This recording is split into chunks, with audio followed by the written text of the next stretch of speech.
નમસ્કાર વિદ્યાર્થી મિત્રો, ધોરણ 10 વિષય ગણિત પ્રકરણ 6 ત્રિકોણમિતિની અંદર આપણે ગઈકાલે એટલે કે છેલ્લા વિડીયોની અંદર જે થિયરી વિશે સમજી ગયા હતા કે જો બે ત્રિકોણો સમરૂપ હોય તો તે બંને ત્રિકોણો વચ્ચે કોઈ એક સંગતતાને આધારે જે ગુણોત્તર આપણે જોઈ ગયા તે બહુ અગત્યના હતા, જે દાખલા માટેના યાદ રાખવાના ગુણોત્તર હતા. ત્રિકોણ એબીસી અને ત્રિકોણ પીક્યુઆર વચ્ચેની જે સંગતતા તમને આપેલી છે, એબીસી અને પીક્યુઆર સમરૂપતા છે, તો તેને આધારે આપણે ખૂણાઓના માપ શોધવાના હોય તો ખૂણો એ બરાબર ખૂણો પી એટલે કે પહેલા ખૂણા સાથે પહેલો ખૂણો, બીજા સાથે બીજો ખૂણો, ત્રીજા સાથે ત્રીજો ખૂણો, એમ યાદ ન રાખો તો તમે આકૃતિમાં જોશો તો તમને દેખાશે કે ઉપરના ખૂણા સાથે ઉપરનો ખૂણો, ડાબી બાજુના ખૂણા સાથે ડાબી બાજુનો ખૂણો અને જમણી બાજુના ખૂણા સાથે જમણી બાજુનો ખૂણો સમાન હોય. તે જ રીતે ગુણોત્તરની અંદર પણ ત્રિકોણની AB એ તમારી ડાબી બાજુ થશે તો ડાબી બાજુના છેદમાં ડાબી બાજુ બરાબર નીચેની બાજુ સાથે નીચેની બાજુ, અને AC એ જમણી બાજુની થશે તો જમણી બાજુના છેદમાં જમણી બાજુ, અથવા તેના ઉલટ પ્રમાણે તમારે લખવાના રહેશે. આ ગુણોત્તરોને આધારે જે તમારું આખું પ્રકરણ સંકળાયેલું છે મિત્રો, તો ગુણોત્તર લખવામાં ખાસ કાળજી રાખજો. તો આજના દિવસમાં આજે આપણે બીજો દિવસ છે થિયરીનો, તેમાં થોડીક વધુ થિયરી વિશે સમજૂતી મેળવીશું અને પછી એના આધારિત આપણે હવે પછી બધા દાખલા ગણીશું. બરાબર, તો પહેલો મુદ્દો છે એમાં ત્રિકોણ એબીસીની બાજુ બીસીને સમાંતર દોરેલી રેખા એલ એ AB અને AC ને અનુક્રમે M અને N બિંદુમાં છેદે છે. મિત્રો, આ આપણો પ્રમેય છે, એક સમપ્રમાણતાનું મૂળભૂત પ્રમેય જેને કહેવાય. આ પ્રમેયની સાબિતી આપણે રૂબરૂ જ્યારે વર્ગખંડો શરૂ થશે સરકારના આદેશ મુજબ ત્યારે આપણે સમજીશું. આ પ્રમેય છે આપણો. અત્યારે આપણે પ્રમેયનો દાખલામાં ઉપયોગ કરવાનો થતો હોવાને કારણે પહેલાં હું તમને એના ગુણોત્તર અને એની આકૃતિ વિશેની થોડીક સમજૂતી આપી દઉં છું.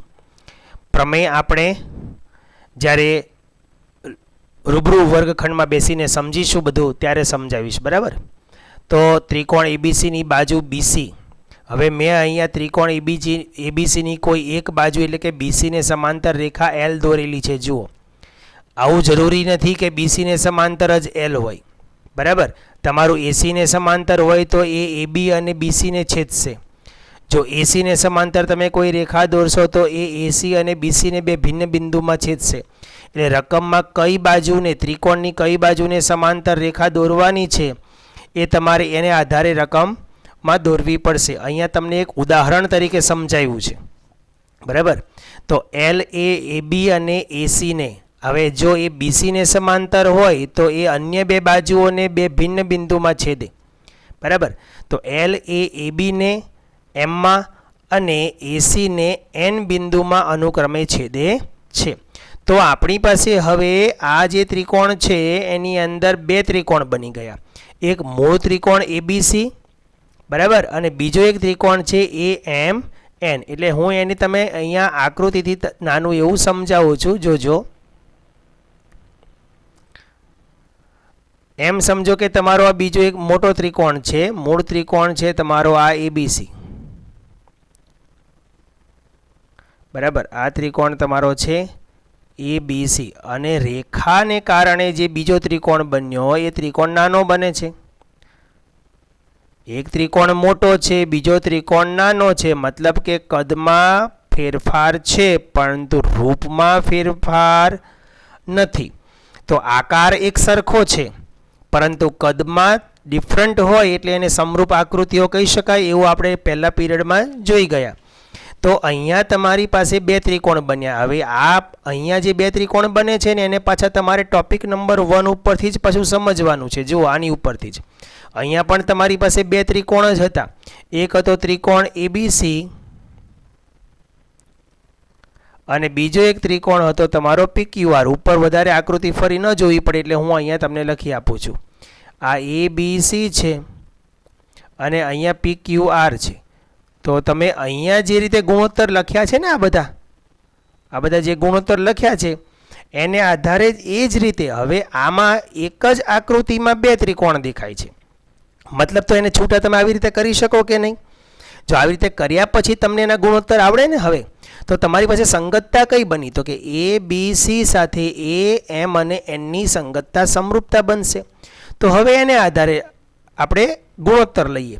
તો જો આ બે છૂટી આકૃતિને જો હમણાં થોડીક વાર મિત્રો આ ઉપરની આકૃતિને ભૂલી જાઓ, આ છૂટી આકૃતિને જુઓ. તો જો આ જે છૂટી આકૃતિ છે એમાં એ બી કોણ છે? તો કે પહેલા ત્રિકોણની ડાબી બાજુ, તો બીજા ત્રિકોણની ડાબી બાજુ તમારે નીચે લખવાની, એટલે એ બીના છેદમાં એ એમ. એ જ રીતે નીચેની બાજુ સાથે નીચેની બાજુ, જમણી બાજુ સાથે જમણી બાજુનો ગુણોત્તર તમે અહીંયા લખી શકો. એટલે કે હવે આ આકૃતિમાં આવો તો અહીંયા જે એ બી છે એ શું છે? તો કે એ બી એ મૂળ ત્રિકોણની બાજુ છે, એટલે મોટી બાજુ છે, અને એ જ સાઈડની આ એ એમ એ નાની બાજુ છે, એટલે મોટીના છેદમાં નાની ડાબી બાજુની. એટલે હવે આ આકૃતિમાં જોજો, આ જે ગુણોત્તર અહીંયા તમે જે ગુણોત્તર લખ્યો છે આ આકૃતિ ઉપરથી લખ્યો છે, બરાબર. પણ આ આકૃતિ તમે દર વખતે દોરવા બેસવાના નથી, તમારે આ જ આકૃતિ ઉપરથી આ ગુણોત્તરને કેવી રીતે લખવો ને તે હું તમને સમજાવું છું, બરાબર. તો તમારી જે એ બી બાજુ છે એ આ ત્રિકોણમાં કઈ છે? તો કે ડાબી બાજુની મોટી, તો ડાબી બાજુની મોટી ઉપર, અને એ એમ શું છે? તો કે ડાબી બાજુની નાની. અહીંયા તમે ડાબી બાજુના છેદમાં ડાબી બાજુ લેતા હતા, તો પણ અહીંયા ડાબી બાજુના છેદમાં ડાબી બાજુ જ લેવાની છે, ડાબી સાથે જમણી લેવાની નથી. એક સૂત્રતા પકડી રાખજો, ગુણોત્તરોમાં ફેરફાર હશે, દરેક શિક્ષકની ભણાવવાની પદ્ધતિ અલગ છે. હું તમારી ભૂલોનું પ્રમાણ ન થાય ને એટલા માટે હું તમને એક જ પદ્ધતિથી સમજાવવા માંગુ છું. જેમ આપણે આગળના ટોપિકમાં જોઈ ગયા અને એમાં એ જ જોયું આપણે, જુઓ ડાબીના છેદમાં ડાબી, નીચેની છેદમાં નીચેની, જમણીના છેદમાં જમણી, એ પ્રકારના ગુણોત્તર લીધા. અહીંયા પહેલો ત્રિકોણ પકડો તો પહેલો ત્રિકોણ ઉપર, બીજો ત્રિકોણ નીચે, બીજો ત્રિકોણ ઉપર પકડો તો બીજો ત્રિકોણ ઉપર, પહેલો ત્રિકોણની બાજુઓને નીચે લખવાની છે. બસ સેમ એ જ પદ્ધતિ અહીંયા પકડવાની છે. તો અહીંયા પણ જુઓ ડાબી બાજુ, પણ અહીંયા ડાબી નાની મોટી થાય છે, ડાબી બાજુની મોટીના છેદમાં ડાબી બાજુની નાની. એ જ રીતે નીચેની મોટી સાથે નીચેની નાની, એ જ રીતે જમણી બાજુની મોટી સાથે જમણી બાજુની નાની. આવી ગયો? એટલે મોટી નાનીનો ગુણોત્તર બનાવી શકો, અથવા નાની મોટીનો ગુણોત્તર પણ તમે આનું ઉલટ પ્રમાણ પણ કરી શકો. એ એમના છેદમાં એ બી, એમ એનના છેદમાં બીસી અને એ એનના છેદમાં એસી પણ લખી શકો. ત્યારે નાની છેદમાં મોટી, નાની છેદમાં મોટી, નાની છેદમાં મોટી એમ આવશે. પરંતુ યાદ રાખજો, ડાબી જોડે ડાબી જ રાખજો. ઓકે. ત્યાર પછી એક આ ગુણોત્તર છે જે આપણી આકૃતિ છે ને, મેં કીધું ને સમપ્રમાણતાનું મૂળભૂત પ્રમેય, એનું આ વિધાન છે. વિધાન એનું એવું છે કે ત્રિકોણ એબીસીની કોઈ એક બાજુને સમાંતર હોય તેવી જો રેખા દોરવામાં આવે તો તે રેખા વડે અન્ય બે બાજુઓનું સમાન ગુણોત્તરમાં વિભાજન થાય છે. બસ એ એટલે આ રેખા વડે આ એ બી અને એસીનું સમાન ગુણોત્તર, એટલે કે એ એમ અને એમ બીનો ગુણોત્તર જે મળે એ જ એ એન અને એનસીનો ગુણોત્તર મળે. તો હવે આ બીજો જે ગુણોત્તર છે ને એ આ રીતે લેવાનો છે, એ એમ છેદમાં એમ બી. ઓકે, એ એમના છેદમાં એમ બી, એટલે નાની લીધી આ નાની, એ એમ નાની થઈ, એમ બી પણ નાની, તો નાનીના છેદમાં નાની. તો બાજુમાં પણ તમારે નાની છેદમાં નાની લેવાનું છે. પહેલો ગુણોત્તર તમે જેવી રીતે લખો છો એવી રીતે તમારો બીજો ગુણોત્તર લખવાનો છે.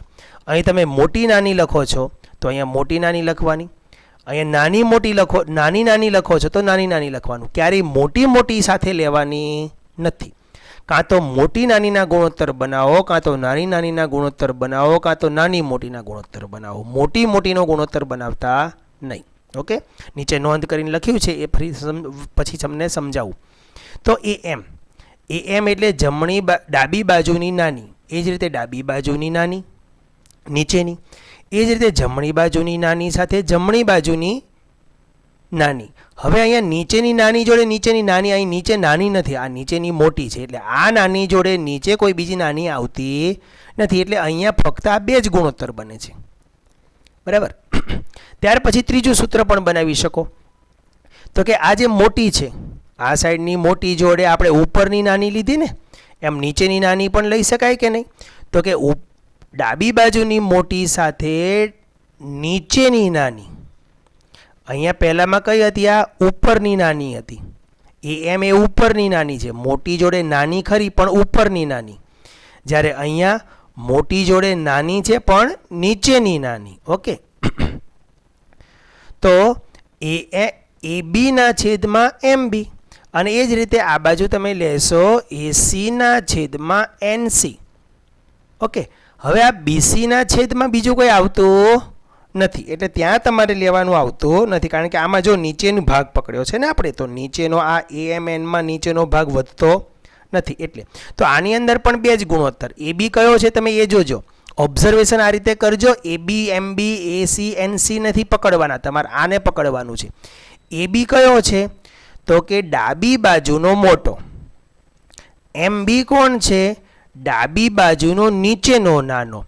તો મોટા જોડે નાનો, તો આ બાજુ પણ મોટા જોડે નાનો લેવાનો, એટલે એસી જોડે એનસી લેવાના છે. નામ બદલાશે મિત્રો આકૃતિ પ્રમાણે, વિગત પ્રમાણે, સમરૂપતા પ્રમાણે. એટલે તમારે આ નથી ગોખવાનું, આને ગોખવાનું છે. ગોખો તો કાં તો સમજો તો વધુ સારું ગોખ્યા કરતાં. મોટી નાનીના ગુણોત્તર લો, નાની મોટીના ગુણોત્તર લો, અથવા નાની નાનીના ગુણોત્તર લેવાના રહેશે. ઓકે, પણ જમણું જોડે જમણું જ ગોઠવજો, ડાબા જોડે ડાબું જ ગોઠવજો, એ ભૂલ થવી જોઈએ નહીં. ખાસ નોંધ બીજી, મોટી છેદમાં મોટીનો ગુણોત્તર ક્યારેય ન લેવો. બીજું જો આ નોંધ્યું છે, જમણી બાજુ સાથે જમણી બાજુ, ડાબી બાજુ સાથે ડાબી બાજુ, અને નીચેની બાજુ સાથે નીચેની બાજુ એમ જ ગુણોત્તર લેવા. પછી જમણી મોટી લ્યો અને નીચે જમણી નાની લ્યો તો ચાલે. તો બાજુમાં ડાબી મોટી અને ડાબી નાની લેવાની છે. અહીંયા તમે મોટી નાનીનો ગુણોત્તર લો છો તો બાજુ મોટી નાની લેવાનું છે. નાની મોટી પકડો છો તો નાની મોટી પકડવાનું છે. હું જે બોલું છું ને નાની મોટી, મોટી નાની, નાની નાની, બસ આ જ તમારે યાદ રાખવાનું છે. જમણી જમણી, ડાબી ડાબી, નીચેની નીચેની. ઓકે, ત્યાર પછીનો પોઈન્ટ છે સંલગ્ન રેખાખંડો. સંલગ્ન રેખાખંડ એટલે શું? પહેલાં આપણે એની વ્યાખ્યા સમજીએ. આકૃતિ ઉપરથી ત્રિકોણ એબીસીમાં ખૂણા એનો દ્વિભાજક. આ ખૂણા એનો દ્વિભાજક છે. ખૂણા એના બે સમાન ભાગ કરતું કિરણ એડી છે. દ્વિભાજક એ તો બીસી ને ડી બિંદુમાં છેદે છે. તો જે બીડી બન્યો ને, હવે અહીં ધ્યાન આપજો મિત્રો, આ જે બીડી છે ને, આ બીડી એ આ બાજુનો સંલગ્ન રેખાખંડ, એટલે કે એબીનો સંલગ્ન રેખાખંડ. તો એબીનો સંલગ્ન રેખાખંડ કોણ થયો? બીડી. અને એસીનો સંલગ્ન રેખાખંડ કોણ થયો? તો કે ડીસી. સંલગ્ન એટલે એની સાથે જોડાયેલો. જો એસી સાથે કોણ જોડાયેલું છે? ડીસી. એબી સાથે કોણ જોડાયેલું છે? તો કે બીડી. પણ આ બંને સંલગ્ન રેખાખંડ રચાયા છે ને કારણે, તો કે કોઈ એક શિરોબિંદુના એટલે કે ખૂણાના દ્વિભાજકથી. ધ્યાન આપજો, ખૂણાના દ્વિભાજકથી જે બીજા સામેની બાજુના બે સરખા ભાગ થાય, બે ભાગ થાય, સોરી, બે સરખા નહીં, બે ભાગ થાય, તે બંને ભાગ તેની સાથે જોડાયેલા મોટા ત્રિકોણના સંલગ્ન રેખાખંડો કહેવાય. તો એની માટે પણ સંગતતા મળે છે તમને. આ બાજુની એ બી ડી અને આ બાજુની એ સી અને ડી. તો એબીડી અને એસીડીની સંગતતા સમરૂપતા છે. તો એને આધારે પણ એ જ વસ્તુ છે. જો આ કઈ સાઈડ થઈ? ડાબી બાજુની મોટી, તો આ ડાબી બાજુની નાની કહેવાય. તો એ જ રીતે આ જમણી બાજુની મોટી સાથે જમણી બાજુની નાની. તમે જુઓ અહીંયા એબીના છેદમાં બીડી એટલે મોટી છેદમાં નાની, એસીના છેદમાં બીડી એટલે મોટી છેદમાં નાની. તમે આ લખી શકો, મોટી નાની, અથવા એનું ઉલટ પ્રમાણ કરશો તો નાની મોટી. અનુકૂળતા પ્રમાણે આપણે ગુણોત્તરને બદલતા રહીશું. અને પણ શબ્દો આ યાદ રાખજો, કયું? જમણા છેદમાં જમણું, ડાબા છેદમાં ડાબું, નીચેના છેદમાં નીચેનું. બરાબર? બીજું રિપીટ કરું છું, મોટીના છેદમાં નાની.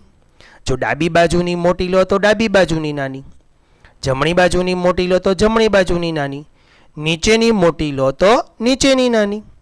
એ જ રીતે ડાબી બાજુની નાની લેશો તો ડાબી બાજુની નાની, નાની જોડે મોટી લો અથવા નાની જોડે નાની લો, પણ મોટી જોડે મોટી લેવાની નથી. બરાબર? એટલે આ શબ્દો પકડજો, મોટી નાનીના શબ્દો અને જમણી ડાબી અને નીચેની આ શબ્દોના ગુણોત્તર પકડવાના છે. તો આ પણ ગુણોત્તરનો ઉપયોગ, અથવા આવી આકૃતિ આવશે, આ પ્રકારની આકૃતિ આવશે તો તમારે આ પ્રકારનો ગુણોત્તર લાગવું પડશે. આ પ્રકારની આકૃતિ આવશે રકમ પ્રમાણે તો આ ત્રણમાંથી કોઈ પણ ગુણોત્તરોનો ઉપયોગ કરી શકશો. અને બંને ત્રિકોણ છૂટા છૂટા હોય તો આપણે ગઈકાલે જે થિયરી સમજી ગયા એટલે કે ગયા પીરિયડમાં જોઈ ગયા તે પ્રમાણે, બરાબર. ત્યાર પછીની થોડીક બાબતો બીજી છે હજી. ત્રિકોણ અને તેના સમતલમાં રહેલી રેખા વચ્ચે ત્રણ વિકલ્પ ઉદ્ભવે. આ પણ વિકલ્પોની અંદર ઘણું બધું પૂછાતું હોય છે. મેં તમને અગાઉ પણ જાણ કરી હતી તેમ કે આ ચેપ્ટરમાંથી 5 ગુણનો એક પ્રમેય આવશે અને બાકીના 1-2 ગુણના ટૂંકા પ્રશ્નો આવશે, પણ મહત્ત્વ આપણે 5 ગુણના પ્રમેયને જ આપવાનું છે. તો એ પ્રમેયને આપણે રૂબરૂ ભણીશું, પણ પેલા દાખલાઓ જે 1-2 ગુણના છે એ પણ આપણે શીખવા પડશે, બરાબર. તમારા નવા અભ્યાસક્રમ એટલે કે નવા પાઠ્યપુસ્તકની અંદર આ બધા દાખલાનું પ્રમાણ ખૂબ ઓછું છે, એટલે હું તમને જૂના અભ્યાસક્રમના દાખલા પાઠ્યપુસ્તકમાંથી દાખલા સમજાવીશ, જેથી તમને આ સૂત્રોનો પણ ગુણોત્તરોના સૂત્રોનો પણ મહાવરો સારો એવો થાય. તો એમાં પહેલું જુઓ, ત્રિકોણ અને તે જ સમતલમાં રહેલી રેખા વચ્ચે ત્રણ વિકલ્પ. તે જ સમતલ એટલે ત્રિકોણ જે સપાટી ઉપર હોય એ જ સપાટીમાં રેખા દોરવાની. તો જો ત્રિકોણ એબીસી અને રેખા મેં થોડીક ઉપર દોરી એલ, કારણ કે ત્રિકોણની જે લિમિટ છે ને એ આટલી જ હોય, આટલો જ હોય. રેખા વિસ્તૃત છે, ત્રિકોણ વિસ્તૃત નથી, બરાબર. તો રેખાને લંબાવી શકાય છે ડાબે જમણે, પણ નીચે લંબાવી શકાતી નથી. ઓકે, એમ ત્રિકોણને ઉપર લંબાવી શકાતો નથી. તો આ રેખા અને ત્રિકોણ એકબીજાને છેદતા નથી. તો આમાં રેખા એ ત્રિકોણને કોઈ એક બિંદુમાં છેદે છે, બરાબર. એલ એ ત્રિકોણ એબીસીને એક બિંદુમાં છેદે. ત્રીજો વિકલ્પ છે, જો આ રીતે એક રેખા દોરવામાં આવે તો કે એલ એ ત્રિકોણ એબીસીને બે ભિન્ન બિંદુમાં છેદે. આ એક વિકલ્પના સ્વરૂપમાં કદાચ ક્યારેક પરીક્ષામાં પૂછાય તો આપણે લખી શકીએ. કાટકોણ ત્રિકોણ માટે, કાટકોણ ત્રિકોણ માટે તો એક બેઝિક આપણું સૂત્ર પાયથાગોરસનું. તો નંબર 1 પહેલાં જો કાટકોણ ત્રિકોણ આધારિત દાખલા આવે તો પાયથાગોરસના પ્રમેય મુજબ પહેલું સૂત્ર છે કર્ણનો વર્ગ બરાબર કાબ એ બાનો વર્ગ વત્તા કાબ બી બાનો વર્ગ. કાબ એ બા ને કાબ બી બા એના વિશે તમે સમજો જ છો. કા એટલે કાટખૂણો, બ એટલે બનાવતી, એ એટલે એક, બા એટલે બાજુ. કાટખૂણો બનાવતી એક બાજુ, કાબ એ બા. અને કાબ બી બા એટલે કાટખૂણો બનાવતી બીજી બાજુ. અહીંયા કાટખૂણો બનાવતી એક બાજુ કોણ છે તમારી? એ બી. બીજી બાજુ કોણ છે? બીસી. તમે આને એક બાજુ ને આને બીજી બાજુ લેશો તો પણ ચાલશે. તો આ આકૃતિ મુજબ સૂત્ર શું બન્યું? AC square is equal two AB square વત્તા BC સ્ક્વેર. તમારે આ વસ્તુ યાદ રાખવાની છે. શબ્દો યાદ રાખજો, જેમ ઉપર કેમ શબ્દો કીધા છે, જમણી છેદમાં જમણી, ડાબી છેદમાં ડાબી, નીચેની છેદમાં નીચેની, મોટી છેદમાં નાની, મોટી છેદમાં નાની, નાની છેદમાં મોટી, નાની છેદમાં નાની, આવી રીતે. કર્ણનો વર્ગ બરાબર કાબ એ બાનો વર્ગ વત્તા કાબ બી બાનો વર્ગ. ચાલો બીજું સૂત્ર કેવી રીતે બને છે? તો કે કાટકોણ ત્રિકોણમાં કોઈ કાટખૂણામાંથી એક વેધ દોરવામાં આવે તો એક આ આકૃતિ છે. જો આવી આકૃતિ પણ દાખલામાં આવે તો એને આધારે જે સંગતતાઓ બને છે ને એના જે ગુણોત્તર બને છે એના વિશે આપણે પછી આગળ સમજતા જઈએ. ત્રિકોણ એબીસીમાં ખૂણો બી કાટખૂણો હોય અને બી એટલે કે કાટખૂણાના શિરોબિંદુમાંથી જે કાટખૂણો હોય તે, પછી અહીંયા નામ પાછું બદલાયા કરે. તમને એમ લખે કે ત્રિકોણ એબીસીમાં ખૂણો સી કાટખૂણો છે, તો અહીંયા સી બતાવવો પડે ને અહીંયા બી બતાવવો પડે. તો સી માંથી વેધ દોરાય, એટલે અહીંયા મેં લખ્યું છે બી એટલે કે કાટખૂણાના શિરોબિંદુમાંથી, એસી એટલે કે કર્ણ પરનો વેધ જો બીડી હોય તો વેધનું નામ પણ જે આપવામાં આવે તે આપણે આપી દેવાનું. તો હવે અહીંયા જો તમે ત્રણ ત્રિકોણ બન્યા કાટકોણ ત્રિકોણ. એક મુખ્ય ત્રિકોણ એબીસી, એમાં ખૂણો બી કાટખૂણો. પછી બીજો ત્રિકોણ એ ડી અને બી, એમાં પણ ડી પાસે કાટખૂણો બને છે, તો એ ડી અને બી પણ ત્રિકોણ બને છે. અને બીજો બી ડી અને સી પણ ત્રિકોણ બને છે. તો આ જે ત્રણે ત્રણ કાટકોણ ત્રિકોણ છે તે પરસ્પર એકબીજા સાથે સમરૂપ છે. આ મૂળ ત્રિકોણ એબીસી એ ડી સાથે પણ સમરૂપ છે અને BDC સાથે પણ સમરૂપ છે. અને આ બંને નાના નાના બંને પણ પરસ્પર સમરૂપ છે, એટલે કે ADB અને BDC પણ સમરૂપ છે. એટલે જો લખ્યું છે ત્રણ સંગતતા સમરૂપતા મળે. કઈ? એક એબીસી મુખ્ય એબીસી એ બી અને સી સાથે એ ડી અને બી આવે, તેમજ એ બી અને સી સાથે બી ડી અને સી પણ આવે.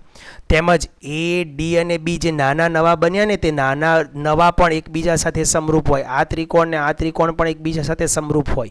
એ ડી બી અને બી ડી સી પણ એકબીજા સાથે સમરૂપ છે. ખ્યાલ આવે છે ને? ઓકે, તો આ ત્રણ સંગતતાને આધારે તમે આ બે ત્રિકોણના કેટલા ગુણોત્તર મળે? 6. એમ આ બે ત્રિકોણના પણ 6 ગુણોત્તર મળે, આના પણ 6 ગુણોત્તરો મળે. પણ આપણે અહીંયા એનો એક સારાંશ મેળવીને બધું કામ કરીએ કેવી રીતે હું તમને સમજાવું. જુઓ, તમે પહેલાં એક કામ કરીએ આપણે, હું તમને આમાંથી એક ગુણોત્તર બતાવું. બરાબર, આનું એક થોડુંક રફકામ અહીંયા સમજાવું છું. અહીંયા કયા કયા ગુણોત્તર મળે તો જોજો. એ બી એટલે કે પહેલું બીજું, એ બીના છેદમાં શું આવશે? એડી આવશે. તમે અહીંથી જોઈને લખાવજો અથવા અહીંથી જોઈને જ જોજો. એ બી એટલે પહેલું બીજું નામ લઉં છું તો અહીંથી પહેલું બીજું નામ લેવાનું. ત્યારબાદ લખું છું હું બીસી, એના છેદમાં આવશે ડીબી.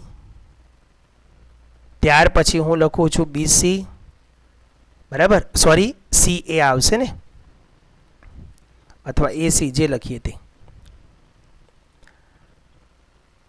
એસી એટલે કે પહેલું અને છેલ્લું, તો અહીંથી પહેલું અને છેલ્લું એટલે કે એ બી. બરાબર. હવે આ જે ગુણોત્તર લીધો ને એમાંથી જે કોમન સાઈડ છે, મતલબ કે આ એ બી જોડે અહીંયા એ બી આવે છે, તો હું આ વચ્ચેનાને હમણાં છેકી નાખીશ. તો હવે આ બંનેનો ગુણોત્તર હું પકડું છું તો આનો ક્રોસ ગુણાકાર કરવો જોઈએ. આ એ બી જોડે આ એ બીનો ગુણાકાર કરું એટલે મારી પાસે આ એ બી ગુણ્યા એ બી આવશે. આ વચ્ચેનાને હું કાઢી નાખું છું થોડીક વાર, એટલે તમારે આને અને આને જ જોવાનો છે. હવે આનો ક્રોસ ગુણાકાર કરતા તો આવડે ને. જમણી બાજુનો છેદ ડાબી બાજુના અંશમાં જાય ને ડાબી બાજુનો છેદ જમણી બાજુના અંશમાં થાય, તો અહીં શું આવશે? એસી ગુણ્યા એડી. તો આ સૂત્ર કોનું બન્યું? એ બી સ્ક્વેરનું. ઇઝ ઇક્વલ ટુ શું બન્યું? તો કે એસી ગુણ્યા એડી. સમજણ પડે છે ને? તો એ બી સ્ક્વેર અથવા આને હું બી એ સ્ક્વેર લખી શકું. બી એ square is equal two AC ગુણ્યા એડી લખી શકાય કે નહીં? તો જો આ પહેલાંનું સૂત્ર બની ગયું મારી પાસે. ઓકે, એ જ રીતે આ બીજાનો પણ ગુણોત્તર તમે જે આ રીતે ક્રોસમાં જે ન હોય ને, જેમ કે જો અહીંના સાથે આ ક્રોસમાં છે તો જે આ બીસી સાથે અહીં બીસી નથી આવતો, બીડી સાથે અહીં બીડી નથી આવતો, તો એને કાઢી નાખવાનો. કોઈ એક બાજુ ક્રોસ થવી જોઈએ, સરખી હોવી જોઈએ. એકના અંશમાં હોય ને બીજાના છેદમાં હોય એને એ બેને રાખવાની, બીજી ત્રીજી જે ત્રીજી હોય વધારાની એને કાઢી નાખવાની. બરાબર. તો આ પહેલું સૂત્ર બન્યું બી એ સ્ક્વેરનું. ઓકે, હવે બી એ સ્ક્વેરના સૂત્રને અહીંયા આ આકૃતિમાંથી કેવી રીતે સીધું બનાવવું એ હું તમને સમજાવું. જો આપણો કાટખૂણો ક્યાં બને છે? બી પાસે. તો દરેકનો બી વચ્ચે છે, પહેલા છે. જો એટલે કે આપણું સેન્ટર પોઈન્ટ, આ આકૃતિનું ઓરિજિન પોઈન્ટ કોણ છે? મુખ્ય. તો કે આ બી, કારણ કે બી માંથી જ બધું નીકળ્યું છે. જો બીસી, બીડી અને બીએ. બરાબર, આ કાટખૂણો બનાવતી બાજુ એટલે બી આપણું સેન્ટર પોઈન્ટ છે. આકૃતિનું તમે અમથી રીતે તમને કોઈ પૂછવામાં આવે કે આ કાટકોણ ત્રિકોણનું સેન્ટર પોઈન્ટ કયું લાગે, તો બી જ લાગે. કાટખૂણો બનાવતી શિરોબિંદુ જ લાગે. બરાબર. હવે બી થી એ એટલે કે બી એ સ્ક્વેર. બરાબર, તો બી એ એનો સ્ક્વેર કરવાનો છે. સ્ક્વેર કેમ થયો એ પણ તમને સમજાયું ને. અહીંયા એ બી એટલે એ બી સ્ક્વેર. અહીંયા એસી ને એડી જુદા જુદા છે એટલે જુદું જુદું લખ્યું. તો બી એ સ્ક્વેર અથવા એ બી સ્ક્વેર જે લખો તે ચાલે. તો બી એ સ્ક્વેરનું જે સૂત્ર છે, હવે એમાં આ બીજું બિંદુ કોણ છે? એ. તો એ પાસે કયા કયા રેખાખંડ આવે? તો કે એ ડી અને એ સી. એમાંથી કયા કયા શિરોબિંદુ ઉદ્ભવે છે અથવા એમાંથી કયા કયા રેખાખંડો ઉદ્ભવે છે? તો એક એ બી ઉદ્ભવે છે, એડી ઉદ્ભવે છે અને એસી ઉદ્ભવે છે. પણ એ બી એ તો અહીંયા આવી ગયો એટલે અહીંયા કોણ આવશે? હવે એડી. ઇન્ટુ કરું છું એસી, અથવા તમે એસી ને એડી પહેલાં લખો તો પણ ચાલે, ગુણાકાર છે એટલે કોઈ પણ ક્રમ ચાલી શકે. ચાલો એ રીતે બીસી સ્ક્વેરનું બનાવો જોઈએ મિત્રો. બીસી સ્ક્વેરમાં બી આપણું ઓરિજિન પોઈન્ટ છે, સી એ આપણું એન્ડ પોઈન્ટ છે. આ એન્ડ પોઈન્ટમાં કોણ કોણ છે? એન્ડ પોઈન્ટની અંદર કોણ કોણ આવેલું છે અથવા એમાંથી કયા રેખાખંડો ઉદ્ભવે છે? તો કે સી ડી અને સી એ ઉદ્ભવે છે. તો અહીંયા આવશે સી ડી ઇન્ટુ સી એ. હવે સી એ બોલો કે એસી બોલો એ પણ ચાલે, પણ હું આને આધારે કામ કરું છું. અહીંયા એ છે તો એથી શરૂ થતા રેખાખંડો, સી છે તો સીથી શરૂ થતા રેખાખંડો, અને હવે અહીં કોણ છે? ડી, તો બીડી. ડીથી શરૂ થતા રેખાખંડો કયા? ડી એ, ડી સી અને ડીબી. પણ ડીબી તો અહીં આવી ગયો, તો બાકીના કયા રહ્યા? તો કે ડી એ ઇન્ટુ ડી સી. હવે એ કેવી રીતે આવ્યું એ પણ તમને અહીંયા થોડુંક રફકામથી સમજાવી દઉં. જો આને આધારે આપણે સમજીએ. આપણો જે ગુણોત્તર છે લઈએ, ચાલો આને આધારે શું લખી શકો તમે? તો કે એડી એટલે કે પહેલા બીજાના છેદમાં પહેલું બીજું લેવાનું છે. બીડી, ડીસી સોરી ડીબી, ડીબીના છેદમાં તમારે ડીસી લેવાનો છે. એ જ રીતે એબી, એબીના છેદમાં તમારે બીસી લેવાનો છે. એબીના છેદમાં બીસી, પહેલા ત્રીજા સાથે પહેલું ત્રીજું. ઓકે, હવે આમાંથી જો બીડી અહીંયા આવ્યો, અહીંયા બીડી આવ્યો, એબી અહીંયા આવ્યો, એવો નીચે એબી છે. ઉપર જે હોય એવું એક નીચે હોવું જોઈએ. એડી અહીંયા છે, નીચે છે ક્યાંય નહીં. બીડી અથવા ડીબી અહીંયા છે તો અહીંયા છે, તો આ એક વધારાનો થયો. આને હમણાં કાઢી નાખો. ગુણોત્તર તો કોઈ પણ બે જ લેવાના. હવે આનો ક્રોસ ગુણાકાર કરો. ચાલો આનો ક્રોસ ગુણાકાર કરો તો AD into DC is equal to, આનો ક્રોસ ગુણાકાર અહીં કરો, બીડી ઇન્ટુ ડીબી લખું. ચાલો ડીબી, ડીબી ને બીડી બે એક જ કે નહીં? તો AD into DC is equal to BD AD એ બે એક જ છે એટલે બીડી સ્ક્વેર. તો જો બીડી સ્ક્વેરનું સૂત્ર શું આવ્યું? બીડી સ્ક્વેરનું સૂત્ર એડી ઇન્ટુ ડીસી, એડી ઇન્ટુ ડીસી. ક્લિયર? એટલે બધા આ જ રીતે સૂત્રો બનાવેલા છે, બરાબર. પણ આ બધી માથાકૂટ ન કરવી હોય ને સરળતાથી યાદ રાખવું હોય તો અહીંયાથી તમે યાદ રાખી શકશો. ફરી રિપીટ કરું છું, જે કાટખૂણો બનાવતું શિરોબિંદુ છે એને પહેલાં લખજો. એટલે બી એ, બી ડી અને બી સીના 3 સૂત્ર બને. બી એ સ્ક્વેર, બી ડી સ્ક્વેર અને બીસી સ્ક્વેર, બરાબર. હવે એનું જે એન્ડ પોઈન્ટ છે ને ત્યાંથી જે રેખાખંડ ઉદ્ભવે છે તેના 2 નામ લખવાના છે, એડી અને એસી, બરાબર. પછી બીડી સ્ક્વેરમાં કોણ? બીડી સ્ક્વેરમાં તો કે ડી પાસે ડીએ અને ડીસી, તો કે ડીએ અને ડીસી છે. બીસી સ્ક્વેરમાં તો સી પાસેથી સીડી અને સીએ, સીડી અને સીએ, બરાબર. તો આ 3 સૂત્રોને પણ તમારે યાદ આ રીતે રાખવાના રહેશે, મતલબ બનાવતા શીખવું પડશે. દાખલાને વધુ સમજવા માટે આપણે આ સૂત્રોનો ઉપયોગ કરવાનો છે, ત્યારે દાખલા કેવી રીતે કામ કરવાના છે તે આપણે આવતા પીરિયડમાં જોઈશું. જય હિન્દ, જય ભારત.